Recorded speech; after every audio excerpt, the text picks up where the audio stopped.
We always want to drink beer out of a glass because beer has a sound to it, just like a taste, and beer is carbonated. And we need to release that carbonation into a glass. What beer foam can do in your belly? So when you go out, you might see a beer poured like this, where the server's only goal in the life is to not let any of that CO2 out of the beer. A couple things here. One, without that color foam, it's not really a beer.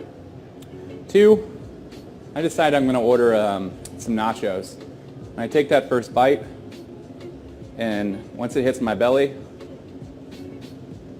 that happens. So there's about 2.5 bottles of CO2 in this beer that weren't released in the glass. That's 100% what's going on in my stomach if the beer's not poured properly. Now you think, wow, every time I had beer, I get really bloated. And that's what's going on. Or you can get a beer and you pour it down the side with vigor, and you're breaking that CO2 out.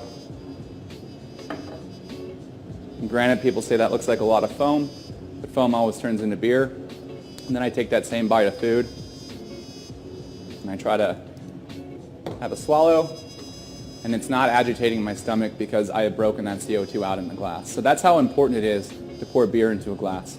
In this foam is where we're going to taste the sweetness of the malt and the bitterness of the hops, but really it's going to protect the integrity of that aroma that's underneath the foam through each sip.